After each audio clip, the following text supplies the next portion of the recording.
Thank you all so much for joining us.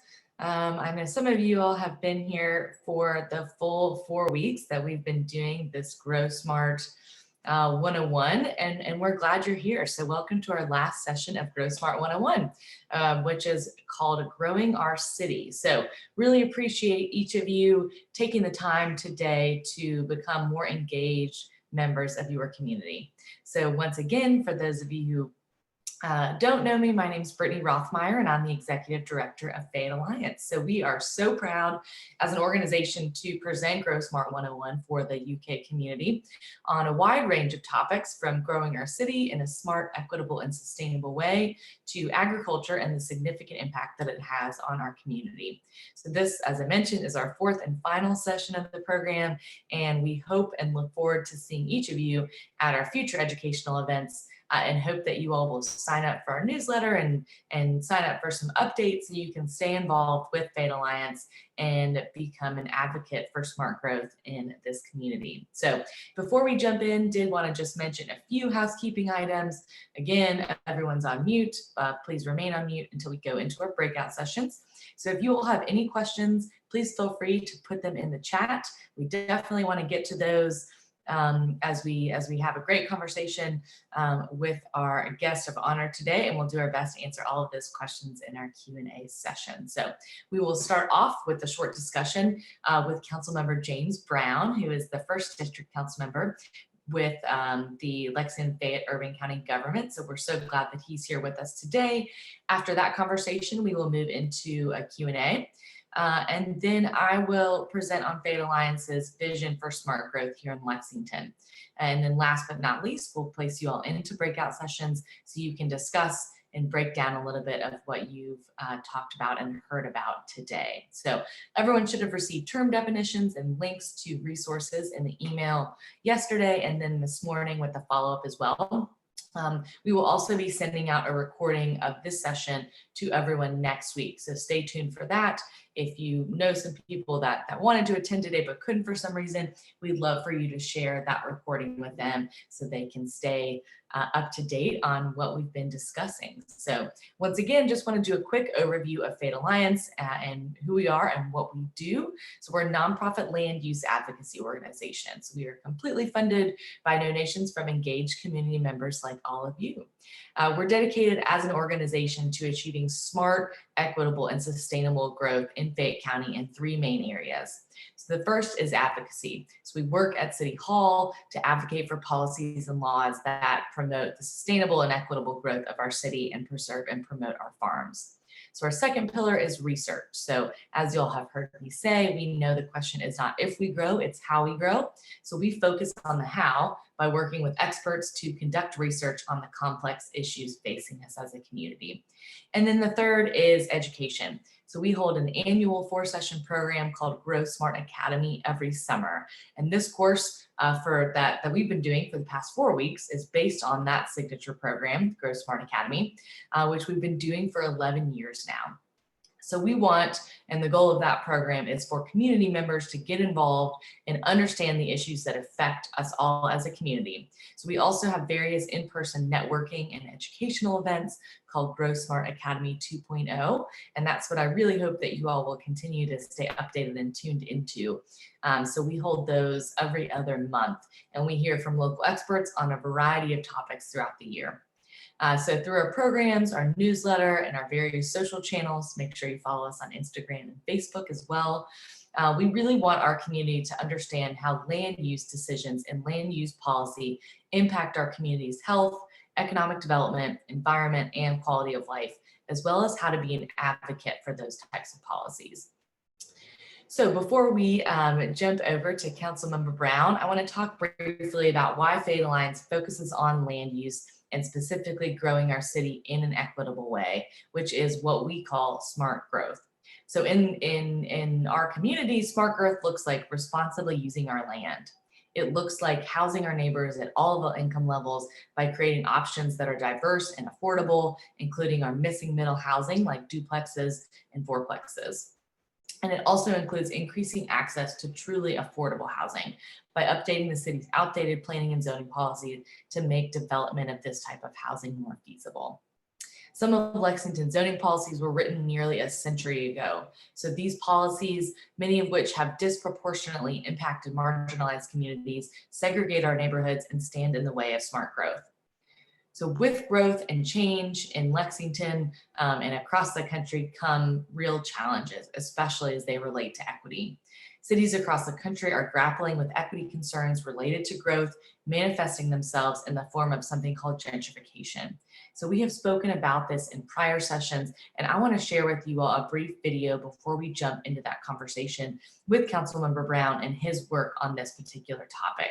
So this video that was created by the University of California really helps explain what gentrification means when you hear that term, and how and why we're all obligated to work to address these issues with meaningful policy changes.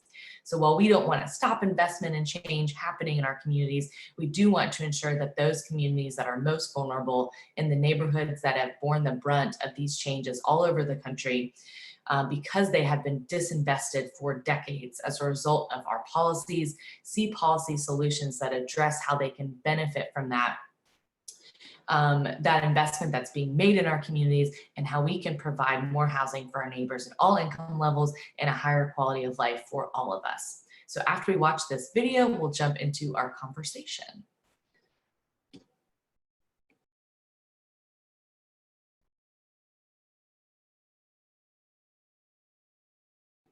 Sorry, Chris, if you could just allow me to share my screen, please.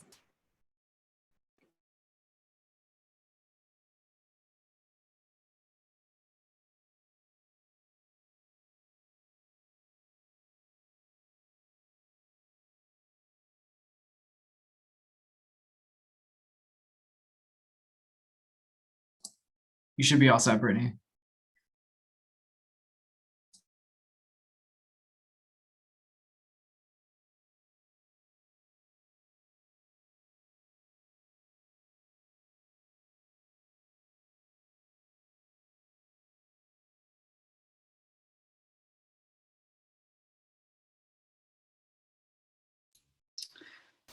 Brittany, I don't think the audio is working.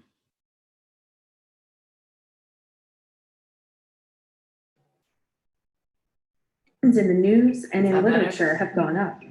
So people are talking about gentrification, but they often mean different things when they use the term.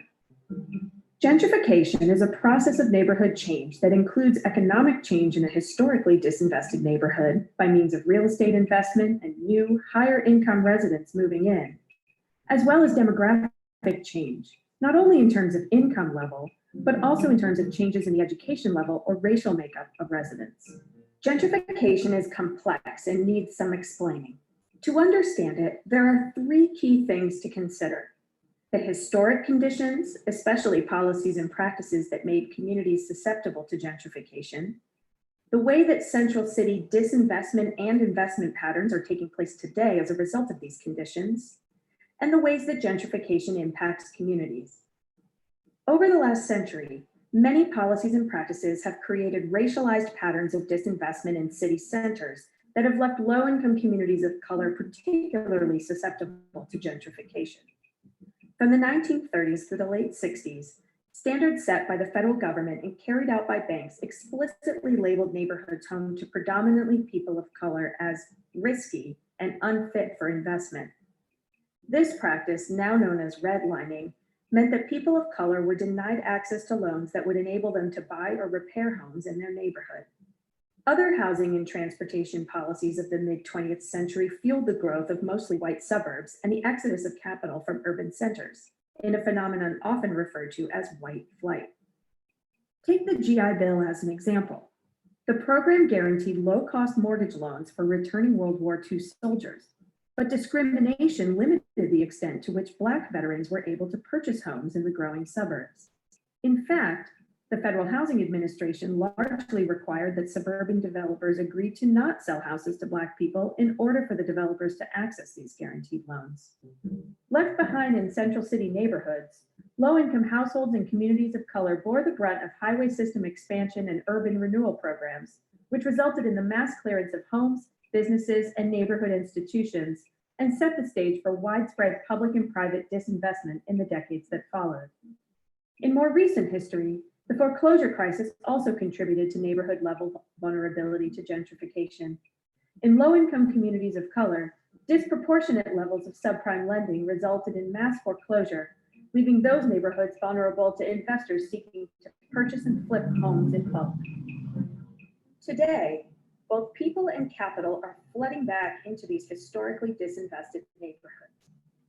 One reason new people are moving into these neighborhoods is because of their relative affordability. In many US cities, the rental market has gotten increasingly expensive, and even moderate income earners are on the hunt for lower housing costs. This means that in some places, they are looking at historically disinvested communities, often the same neighborhoods previous generations left behind during the days of white flight. These neighborhoods are often characterized by older historic housing stock that appeals to new residents and close proximity to city centers, where jobs, restaurants, and art spaces are increasingly locating. Cities are also investing in revitalizing some of these neighborhoods, for example, with improved transit access and infrastructure, in part to draw in newcomers. On the ground, gentrification may look like real estate speculation, with investors flipping properties for large profits, as well as high-end development, and landlords looking for higher-paying tenants. Increased investment in neighborhood amenities like transit and parks, changes in land use, for example, from industrial land to restaurants and storefronts, and changes in the character of the neighborhood, as community-run businesses are replaced by businesses catering to new residents' needs. While increased investment in an area can be positive, gentrification is often associated with displacement, which means that in some of these communities, longtime residents are not able to stay to benefit from new investments in housing, healthy food access, or transit infrastructure. Instead, lower-income families, often families of color, may find themselves facing rent increases, evictions, or other displacement pressures, and left with no other choice but to move to suburban or even exurban areas, far away from their jobs and the businesses and service providers they know. This can mean more time commuting, less time spent at home, and increased isolation, depression, and stress levels. For children, displacement can disrupt educational pathways and generate negative health impacts. Even for longtime residents who are able to stay in newly gentrifying areas, changes in the makeup and character of a neighborhood can lead to a reduced sense of belonging or feeling out of place in one's own home. For example, unique cultural vibrancy can be lost as places of worship see their congregants displaced to faraway cities and towns. In addition, family-run businesses and nonprofit organizations may be forced out as their customer base disperses, or as their commercial rents rise past what they can sustain, affecting the ability of those who stay to access the goods and services they need. There might also be changes in neighborhood norms and policing. For example, an increased police presence in order for new residents to feel safe. On the whole, we cannot ignore that the adverse impacts of gentrification, ranging from individual health effects to the suburbanization of poverty, are only the most recent wave in a pattern of urban restructuring that has been imposed upon and negatively affected low-income and communities of color over generations. Public, private, and nonprofit sector leaders have the opportunity to implement strategies that give longtime residents a chance to benefit from increased investment in their communities and even be part of driving how some of the changes in their neighborhoods take place. In order to invest in communities without displacement, policies, programs, and financing tools are needed to protect renters from formal and informal displacement pressures, facilitate the production of more affordable housing, and preserve and upgrade the existing affordable housing stock. Involving community residents in planning and decision-making about their neighborhoods and region can and should be a key piece of all three of these strategies. Taken together, these strategies can help keep communities together so that everyone can enjoy access to improved schools, better food options, more job opportunities, and safer neighborhoods. Qualities we know make cities and regions healthy and vibrant.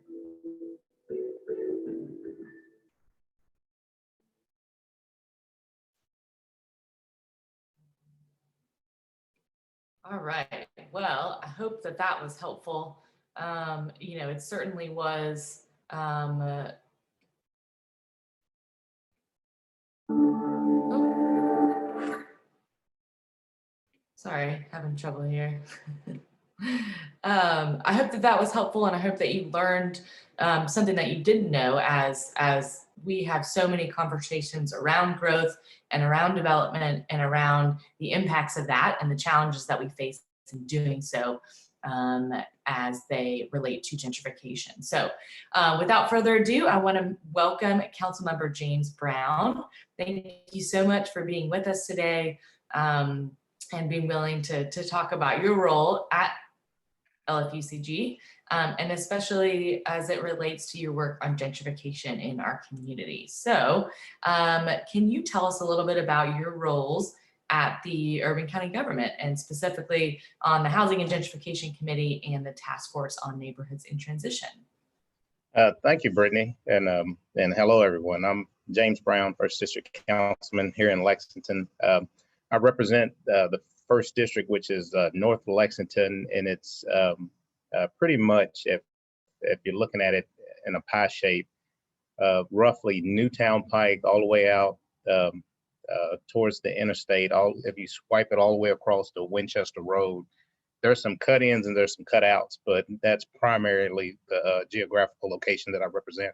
So I have a lot of neighborhoods that are being redeveloped, seeing infill, and some that are experiencing some gentrification. My role as a council member here in Lexington, I'm one of 15 council members. 14 of them we represent different shaped districts, with one council member pretty much representing the whole rural ring around our community. And we all work in collaboration with the mayor's office, guiding public funds to address the priorities of the city. I found out very early on that, there was some issues that were on the table that I was going to have to pick up and address in my role in regards to the constituency that I represent. And one of them was the issue of gentrification. When I, first try to dive into it and tackle it, one of the first initiatives we were looking at was to mimic a program that they have in Philadelphia called the Loop program. It was, I forgot what the acronym stood for, but what it was targeted at is helping folks to pay the difference or the increase in tax value of their property as they seen an increase in value due to redevelopment. What we found out pretty early is that here in Fayette County, the city government gets the runt share of the property taxes. So it would have took the state, the school board, and the library to really buy into it to make a difference. So we decided to somewhat abandon that idea and take a look at gentrification as a whole and all the factors involved with it. Primarily because the program that we were talking about would only protect and work to help homeowners, where we were seeing a lot of the displacement was happening in regards to the rental community, folks that were renting properties. So I'll take a step back. Before we got to that point, we here in Lexington have a comprehensive plan process where we get community input. Our Department of Planning actually lays out a comprehensive plan and the growth strategy for our city. And what came out of the most recent comprehensive plan in 2018, that's right, Brittany? That's the right year, 2018, was our current growth strategy is going to be infill and redevelopment. So knowing that just looking at growth based off of infill and redevelopment, a lot of these downtown, urban, inner city, a lot of times minority neighborhoods would be impacted by it. So that's, so realizing that was our growth strategy, I kept nudging Vice Mayor Steve Kay to put together a task force so we could look at gentrification. But the Vice Mayor and myself was pretty adamant that we didn't want the name of the task force to be called gentrification, because gentrification in essence is a negative term. It brings a lot of emotion with it. It brings a lot of negative connotation. And what we thought would be beneficial to the whole community is have a broader conversation about neighborhoods that are changing and transitioning, in regards to our current growth strategy and how we were moving forward as a community. So it took me about a month to poke and prod him, but I'm pretty persistent, and he agreed. So he created this task force full of several folks across the community that are policymakers, are affordable housing developers, advocates, some community folks, as well as some city planners and private planners and private property owners, some real estate investors that were investing in some of the neighborhoods. So we actually formed a task force, have been meeting on and off for over 2 years. The pandemic pretty much put the meetings to a halt, but we were already a year and a half into it. And we really didn't put a time frame on it because we knew the conversation was going to go in a variety of different directions. When you start talking about people's neighborhoods, you start talking about how neighborhoods are policed. You talk about how close they are in regards to jobs and careers and unemployment rates. So, we actually try to narrow down what we were focusing on. And one of the things that kind of came to the top, and it's one of the main components in gentrification, the term gentrification, is displacement. So any factors that evolved around displacement, displacing residents or creating an atmosphere of displacement is kind of what we have focused on. As many of y'all are aware of, the year of 2020, the pandemic, and what we've seen on TV and in the news in regards to police brutality and racial injustice sparked a movement throughout the country last year. So even locally here in Lexington, the mayor's response to the protests and to the activists in the street is she put together a commission to take a look at systematic racism. One of the subcommittees was titled Housing and Gentrification, and I was asked to serve on that subcommittee. So as the chair of the Neighborhoods in Transition, what we thought it would be beneficial to share our work and research with that subcommittee to give them, kind of a boost in regards to the work or the issues that they were looking at. So we sent them a summary. A few people on the subcommittee were on the Neighborhoods in Transition Task Force, so it wasn't foreign to them. And they actually dove in and I guess used a lot of the work that we had and came up with some pretty significant recommendations in their final report. And so the Mayor's Commission on Racial Justice and Equality has a summary that includes a lot of the same recommendations that we are looking at in neighborhoods and the Neighborhoods in Transition Task Force. And I think the two groups kind of using the same information, working off the same models in the community have got us to a place where we can actually see some policy changes that can actually make a difference and protect some of our most vulnerable residents. And I think it's important that we focus on policy changes because, there have been market conditions and there have been folks' personal behavior, but it's really been, and you could tell from the video that we just seen, there's been a lot of policy that has driven neighborhoods to be separated and segregated. I think a lot of policies have created situations where folks throughout our community don't have the same opportunities as other folks in our community. So I think it's actually going to take policy to help change it and improve it. So folks have a better opportunity to start off on a level playing field and have opportunity. So I'll just add a couple of more things, and then Brittany, I'll turn it back over. I don't like to hear myself talk, so I don't think a lot of people like to hear me talk, period. But one of the biggest and most important recommendations to come out of the subcommittee, the Housing and Gentrification Subcommittee, was that the city needed to create a housing advocate position. And that's somebody at the city that folks in the neighborhood can call if they're feeling pressure from investors that are calling, wanting to buy their house, if they're feeling pressure from code enforcement, citing them to fix nuisance and housing violations that they don't have the money to fix. they could call this person and this person can help them navigate the system and or the complaints or whatever it is.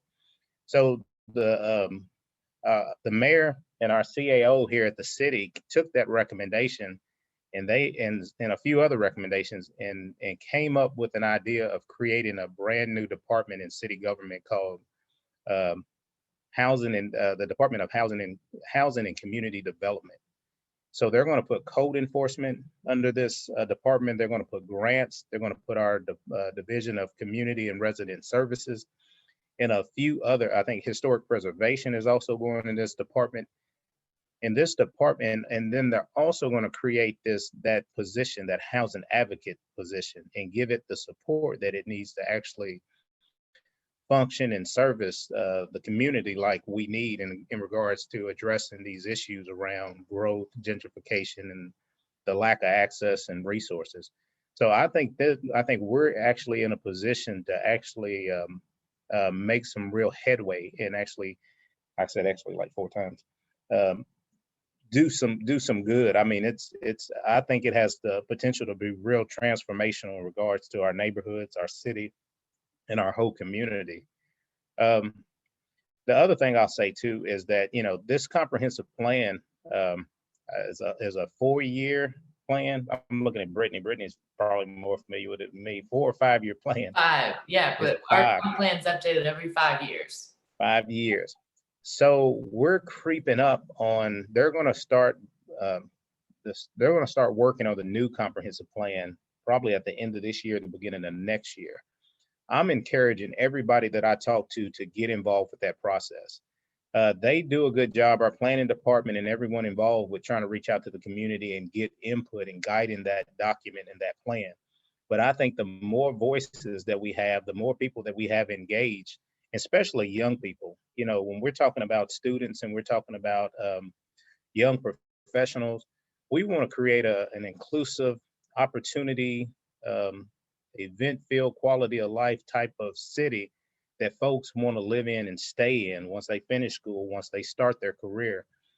But we can only do that if we have the input of those voices into the plan. So we need everybody's input and engagement as we start this next comprehensive plan, so we really are addressing the needs and creating a community that we can all feel inclusive of and wanna remain here in Lexington. So Brittany, I'll stop there. If it's anything else you want me to touch on, then just let me know.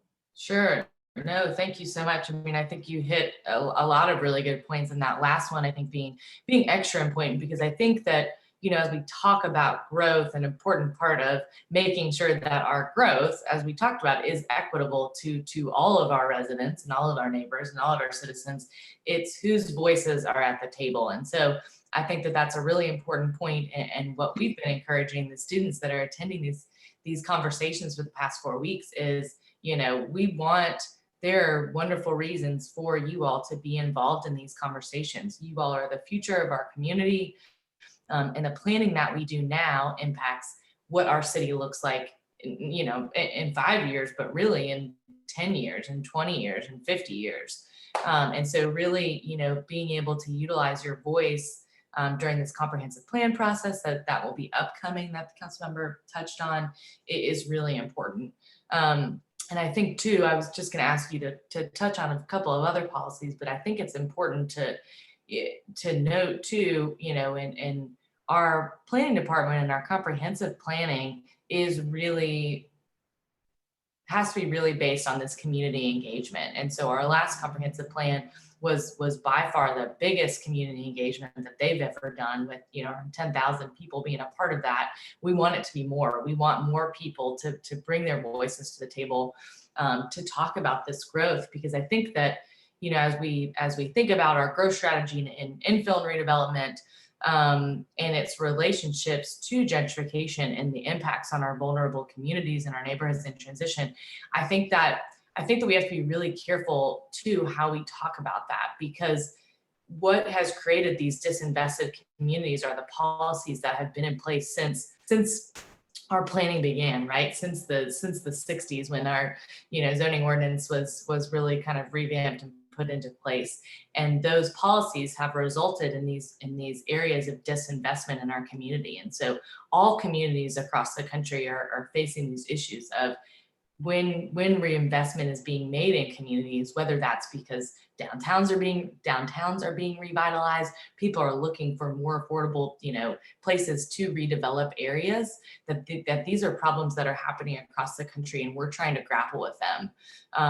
But I think it's also important to mention that not investing in our downtown and urban areas isn't the answer either. And so how do we proactively, for so many decades, we've had policies in place that have created disinvestment and have created segregated communities. And so now we need proactive policies that really work to change that, to mitigate those unintended and a lot of times intended consequences of making sure that our community members, where the investment is being made, get to actually benefit from that investment.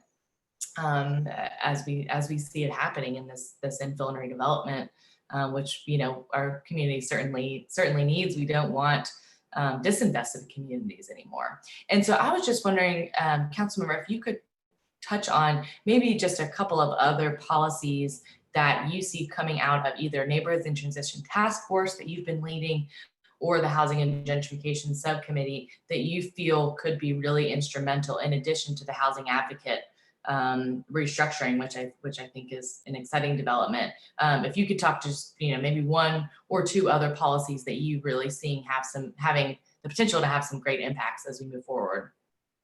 Yeah, I will. I'll touch on one of them, and it's actually a policy, or it's a goal and objective that's a part of the comprehensive plan. But I think it speaks to the disinvestment piece. A lot of times, there's nothing. I'm a realtor by profession, so I understand real estate investment, buying properties, having multiple having multiple properties, growing rental income. But there are instances where either companies or individuals own more properties than they can properly maintain. So that's where a lot of the disinvestment is taking place. It's you get an apartment building, and it just overwhelms the property owner or the property management company, and they start to fall apart or go down, and then another investor sees it and comes in, and in order to bring the property up to par, they have to put money into it. So to get the money back that they put into it, they have to increase the rental rates. And then that's where you get to a point where you can start displacing residents because of rental increases. So one of the policies that's recommended or referenced in our comp plan, and we referenced it again in our recommendation, is to create a rental registry, where if you have so many, a specific number of rental properties, you have to register with the city. And what that would trigger, and kind of the reason that it's kind of a hard, unpopular policy, is it would trigger routine code inspections. And those code inspections would, I don't think they're designed to penalize the property owner, but they're designed to prevent disinvestment and to make sure that we have safe, not affordable, but safe units for people to rent. And I think that would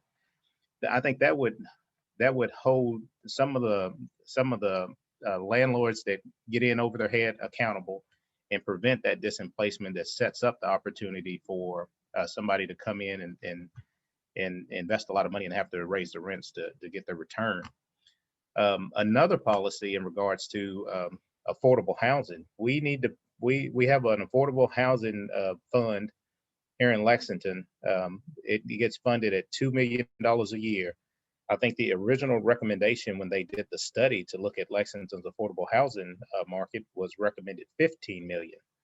So we're underfunding that from a 5-year-old, 6-year-old study, $13 million a year. So we're never going to be able to address the affordable housing, the lack of affordable housing that exists in Lexington at that pace. So I think one of the recommendations is to invest more money towards affordable housing, our affordable housing fund, and also find a dedicated funding source for it, so it becomes an affordable housing trust fund with dedicated funding.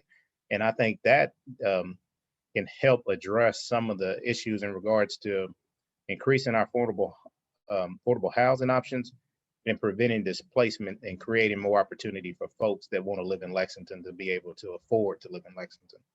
So those are just two of the, the policies that I know the rental registry is one that's going to come out of the task force, but I think both groups acknowledge that we need to put more resources towards affordable housing. I have a really quick question, actually.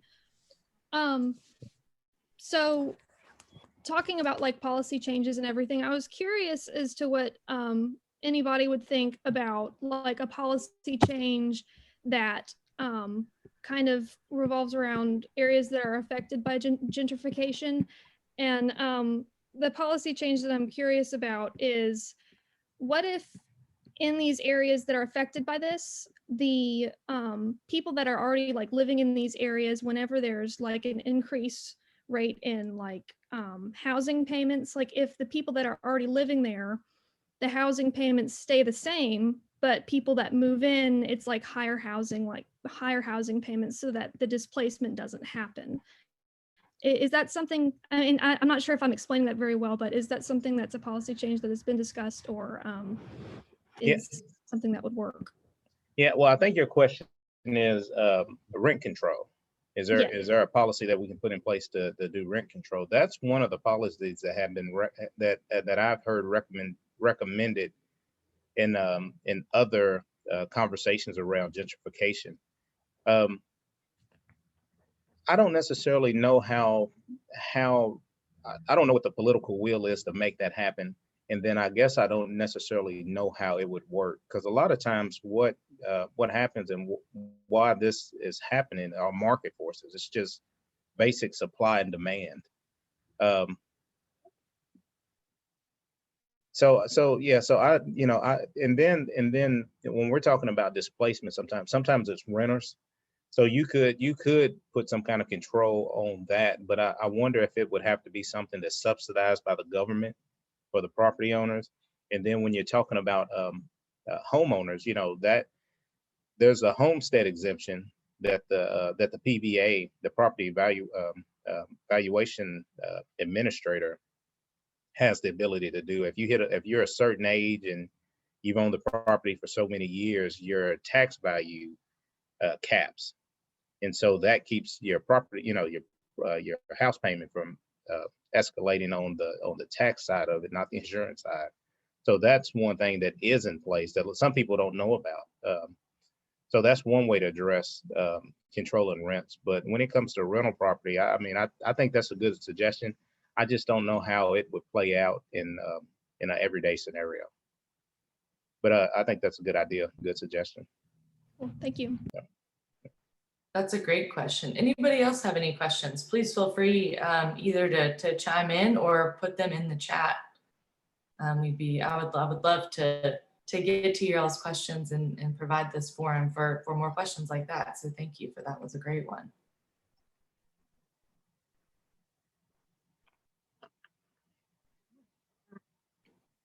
It's too quiet, y'all.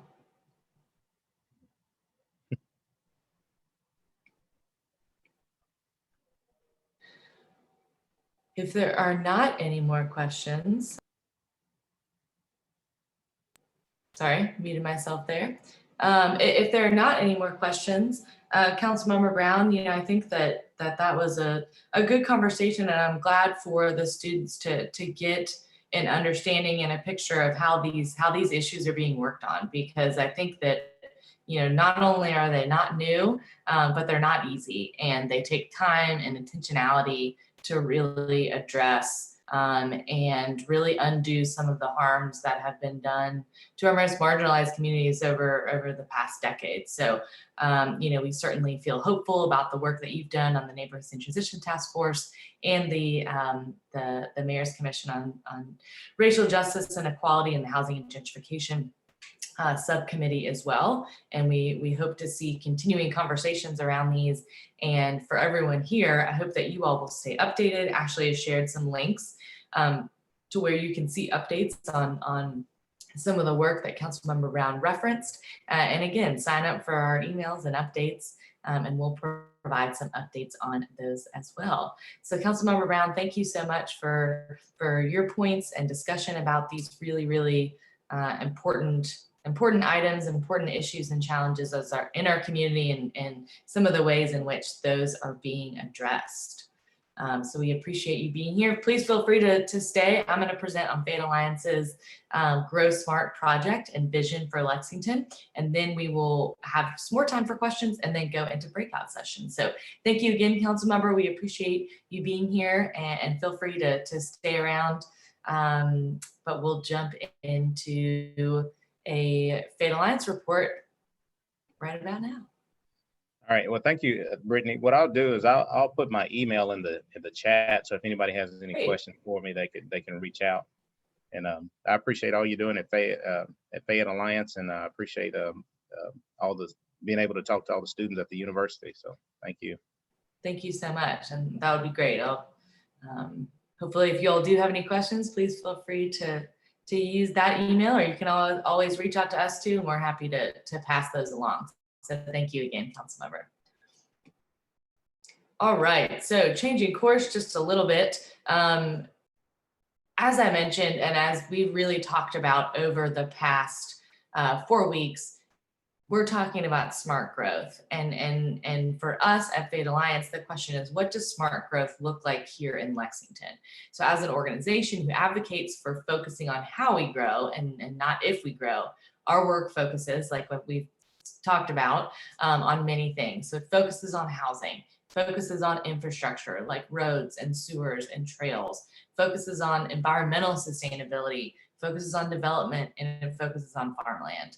So they all have to be taken into account in Lexington, because they're all a part of the balance that we really work to strike, so that we can house all of our neighbors, so that we can invest in our community in beneficial ways, grow our economy, grow the amount of jobs that are here in Lexington, and protect the land that surrounds our city. That's not only our brand and identity, but a business in itself. So as I've mentioned, we look to research to support these advocacy efforts.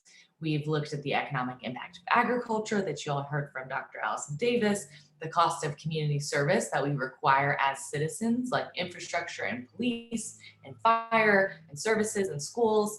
And we've analyzed how much land we have in Lexington to be used, and how much development could potentially fit in that land as well.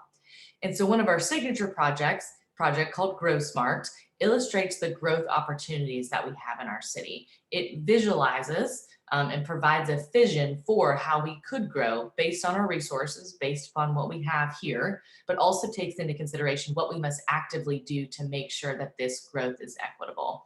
And so that is our biggest question, as we've just discussed. So I'm going to share with you all a little bit of our study called Grow Smart.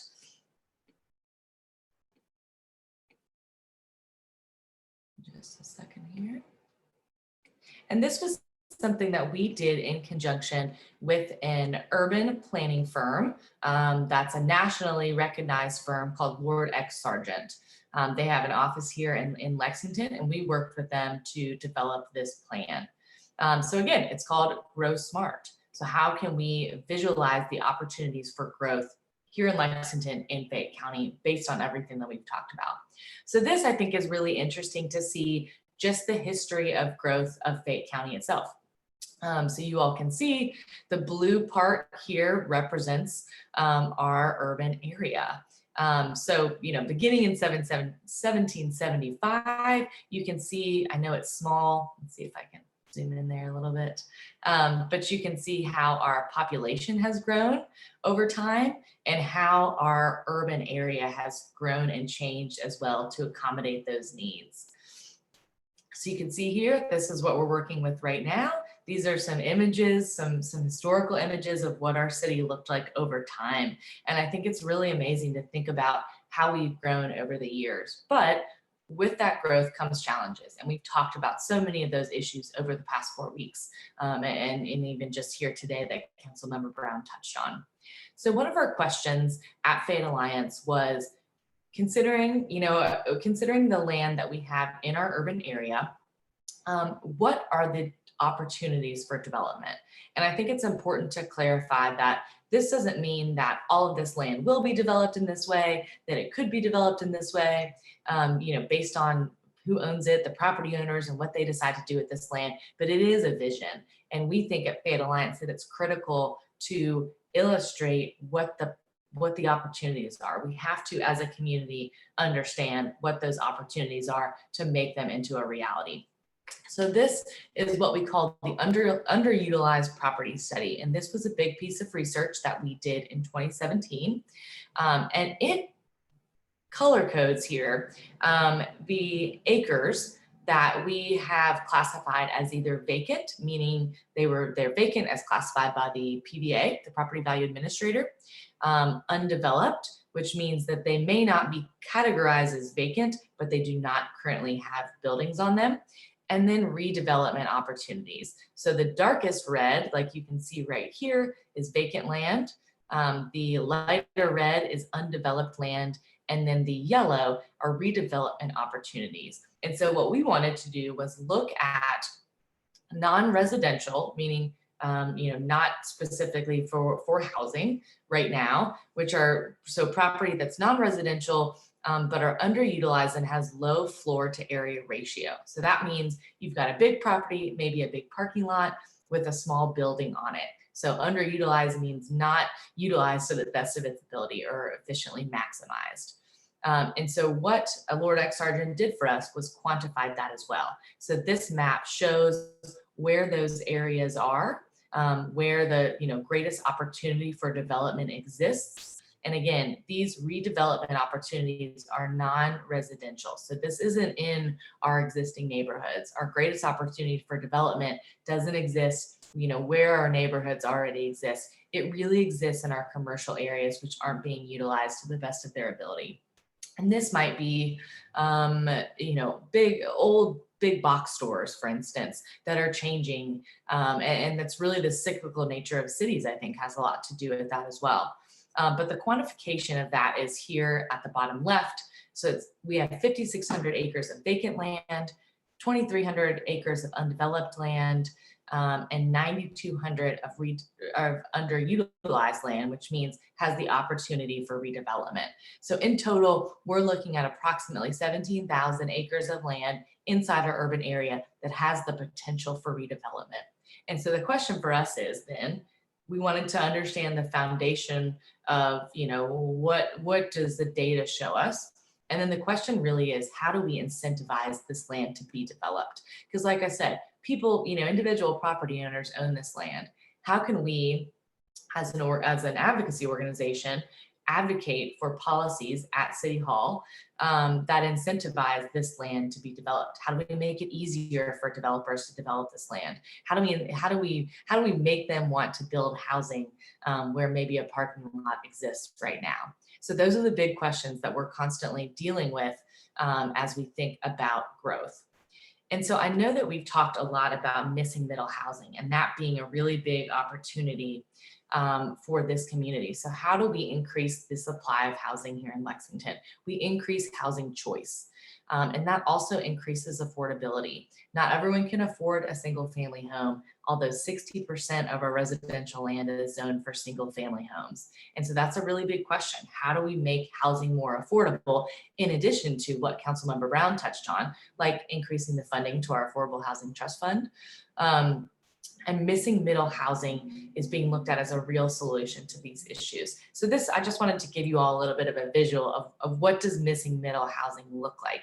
So it's housing to scale, it's context sensitive. It's not putting a 10-story apartment building next to a single family home. It's really doing what's in the middle. So you've got our fourplexes, our townhouses, our even larger than that, our courtyard buildings and things like that to really provide a diversity of housing options. And so for us, we were then thinking about what are the strategies to promote this type of development that we're saying is smart growth.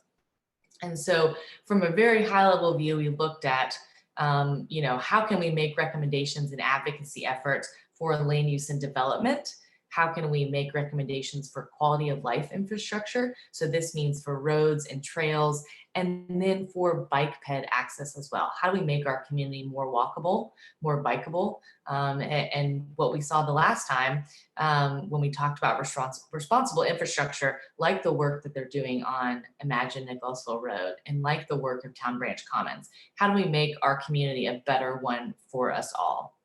And so I'm not going to spend too much time on the study because we could really spend a long time going through all of this information. But I wanted to show you all an example of what Fayette Alliance has done to talk about these issues. So we have made some specific recommendations for how to incentivize this type of growth. The first one, again, because we are a very data-driven organization, is to track growth and development trends. So to provide to the community an annual summary of how we're developing. What kind of development are we seeing? How much housing has been developed in 2020? How much retail has been developed? How much office space? To really get a foundational understanding of the type of development that we've actually seen, so that can inform the decisions that we make around growth going forward. The second one is creating a policy area map.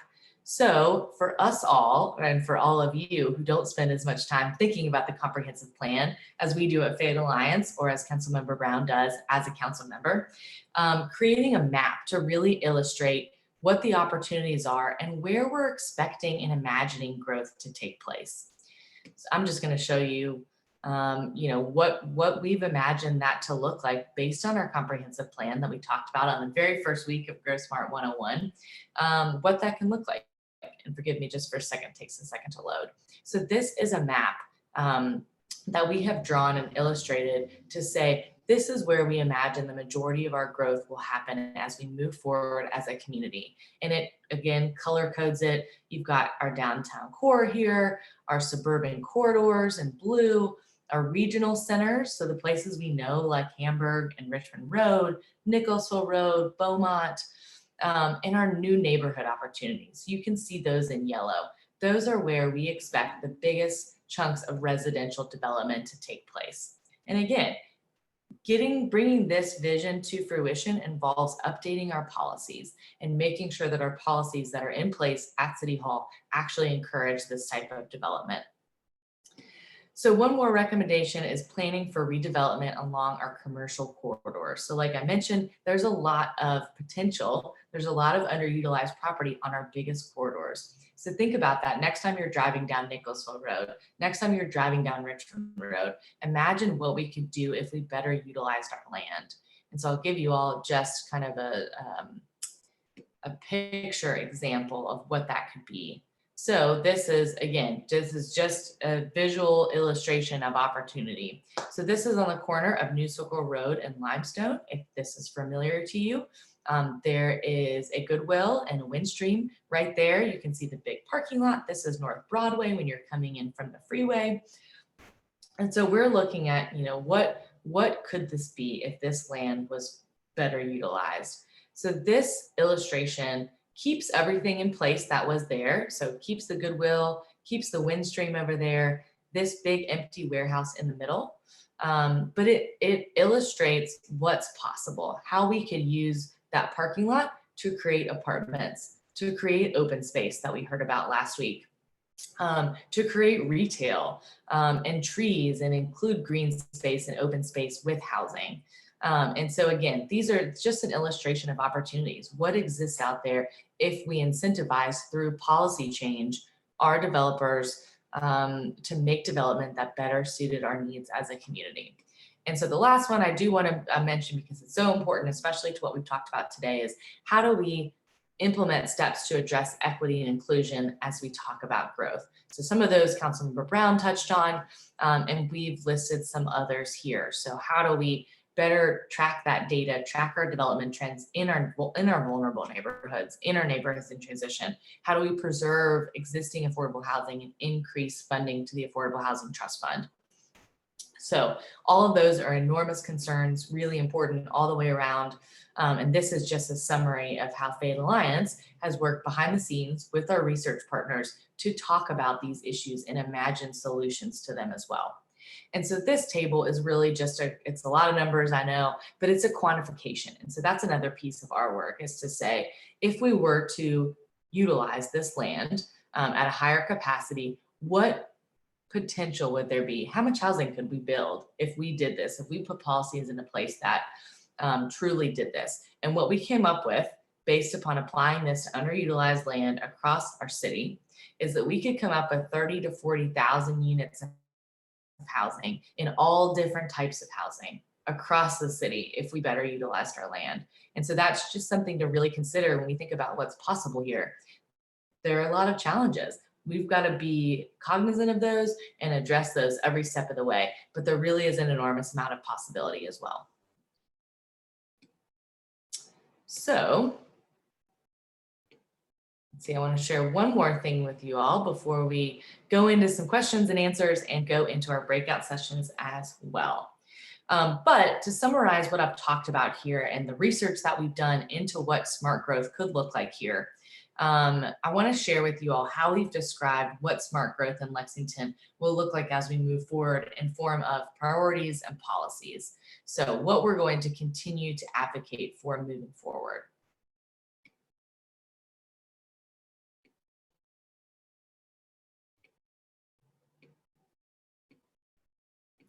All right, so let me make this a little bit bigger for you.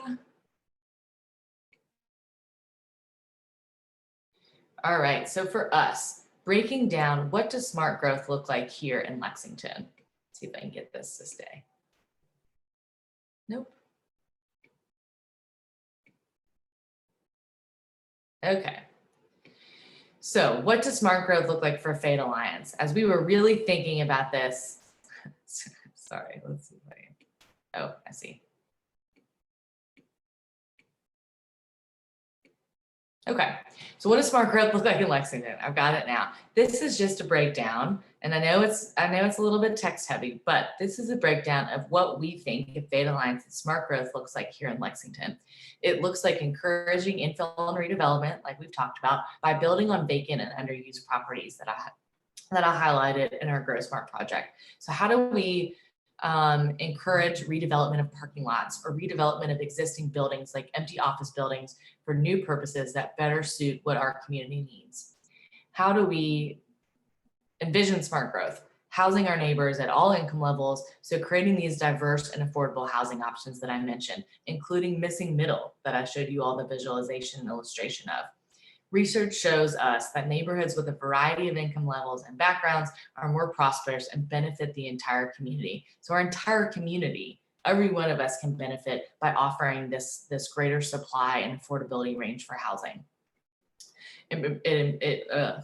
Smart growth means improving transit options, so increasing density on our major corridors and really investing in transportation, like we saw with the Imagine Nicholasville Road project last week.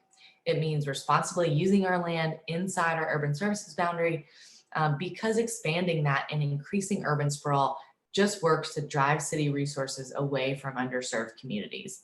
So we know that the last time that our boundary expanded, which was about 24 years ago in 1996, we brought in 4,200 acres of land. As of 2021, so 24 years later, only half of those acres have been developed. And so again, this really goes back to updating our policies. How do we update our policies to incentivize development? We want to make sure that our land is being utilized in the best, most efficient way to meet our community's needs. So smart growth looks like investing tax dollars into our neighborhoods for improvements like people and bike-friendly roads, into sidewalks, making sure that sidewalks are available for everybody and wide enough for everybody to walk on. How do we encourage walkability of our communities? Investing in tree canopy and maintaining tree canopy and environmental sustainability, managing our traffic.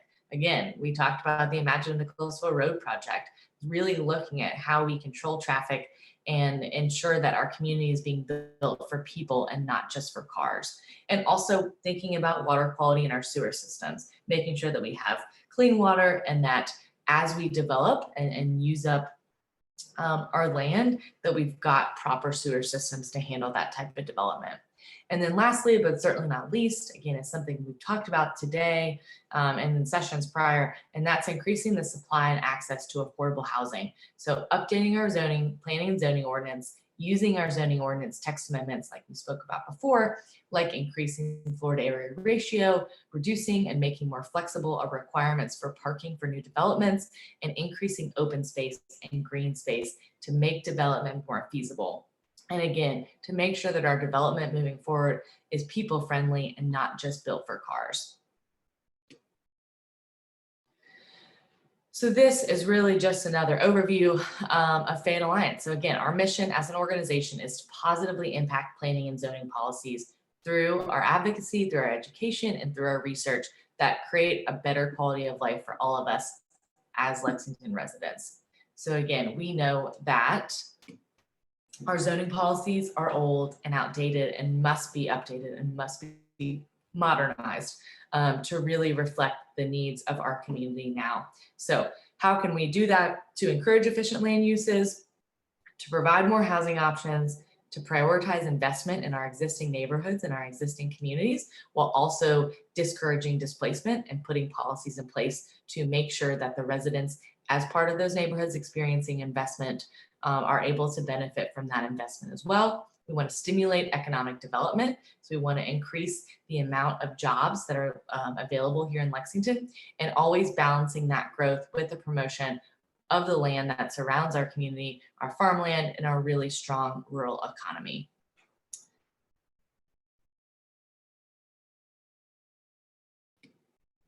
So I certainly encourage you all to check out our website to learn more about those initiatives.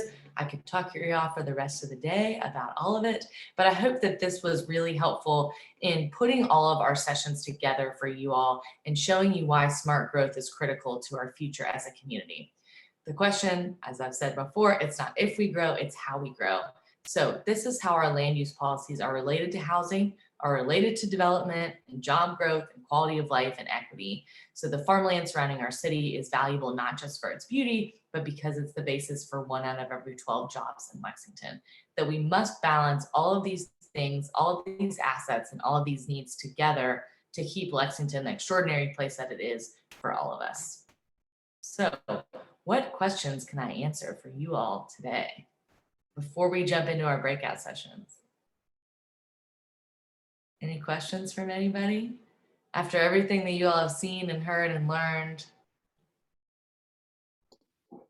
I have a comment / question. Sure. On the policy map, I was excited to see that Mercer Road is included there because I live in that area and I see a lot of residential neighborhoods in the area, and there's also like industrial parks, but not as much access to like grocery stores or like food places for the amount of people that I feel like are in the area.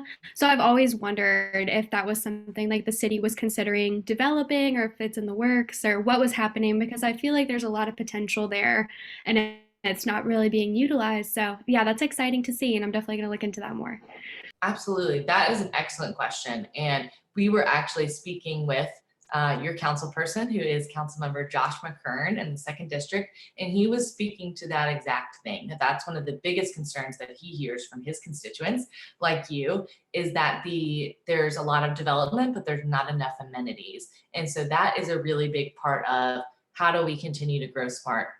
We have to, while there's a lot of residential development and while there's a lot of industrial, there's also a lot of open space. So that area has a lot of space for redevelopment.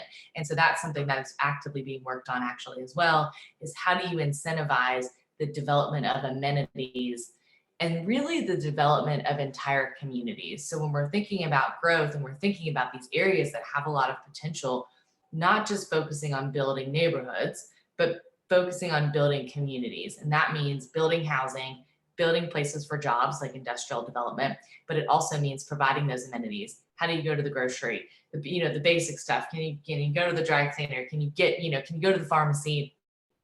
All of that kind of thing has to be part of these existing communities. So that's a really big piece that I didn't really touch on, but building new communities instead of just focusing on building more housing. So it's a great question, and it is something that's actively being worked on. And these policies that we're talking about updating can really go to help those issues as well. So stay tuned on that. But it's excellent that you noticed that, and it is something that's a concern for the community.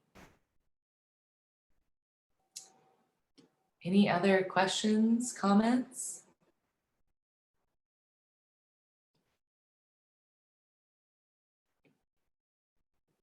Well, instead of going into our breakout sessions, I think it might be better if we just had a little bit more conversation with you all about what those kind of breakout questions would be. And I guess I would just love to know feedback from you all. You know, did you learn something over these 4 weeks that you didn't know before? You know, are you motivated in any way to get involved or stay a little bit more up to date on what's going on in Lexington and how you can be involved?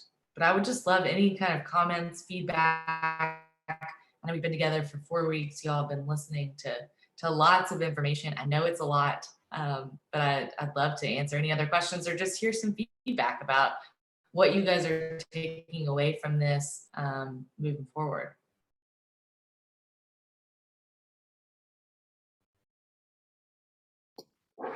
Well, I'll say again, I don't want to be the only one talking the whole time, but I've been to all 4 sessions and I have learned like an incredible amount of information, and I'm so excited to share it with people. They probably don't want to hear me say it all the time, but anytime like I see a friend, we talk about random things like the history of Lexington or, you know, just different areas, and I shared the videos with people and I was trying to get people to come to the sessions, and I understand people are busy and Zoom isn't the most fun thing, but I was really glad to take this and that this was an opportunity. And I was thinking that maybe if this could kind of be incorporated into a UK 101 class, which is like a mandatory like orientation class that we have to take as undergraduate students, I feel like students would become so much more involved with the city and like aware about their surroundings when they come to live in Lexington. I know I would have. I mean, I lived here back in 2014 and I graduated in 2018 as an undergrad, didn't know any of this.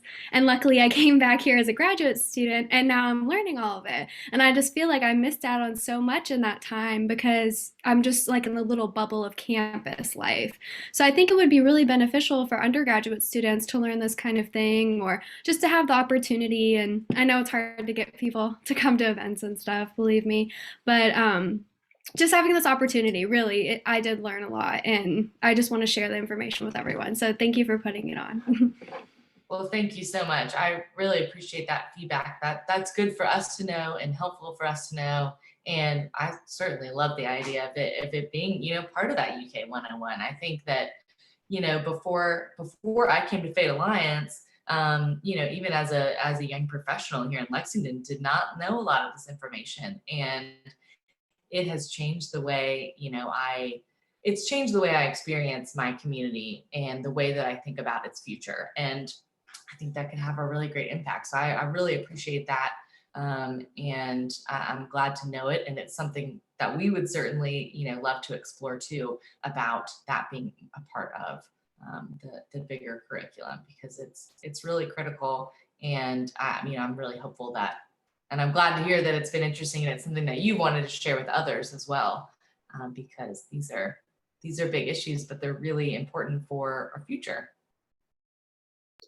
And I think that all the information here would fit really well with UK 101. I don't know if you're familiar with it, but I remember when I took it, we did learn some history about Lexington and mainly like around the university and history of the university being a land grant institution and different things like that. So, I mean, that would just fit right in with a couple weeks of kind of expanding on that from where we were to where we are now. So I really think that, I don't know how you would incorporate that with the university, but I feel like people would be open to it. You know, getting people more involved with the city is always useful for also the university. So no question. No, I really do appreciate that. And I will say too, I mean, and I know Councilmember Brown touched on this too, and as we've encouraged you all to make your voices heard as these decisions are being made. So he mentioned the comprehensive plan process, and that beginning at the end of this year, early next year, we will be sending out a lot of updates about that and about ways that you can weigh in on that process, because, you know, like we've talked about, that really dictates the way that our community is going to change in the next 5 years. And really, you know, the next 15, the next 20 years. And so I would love for you all to be a part of that. It's certainly something we'll share. And you know, if you can sign up for our email updates or our alerts, or follow us on social media, and just even being aware of the opportunities to weigh in, that would be so meaningful, I think, for everybody. But that's definitely something we'll look into, about how to be a bigger part of the conversation.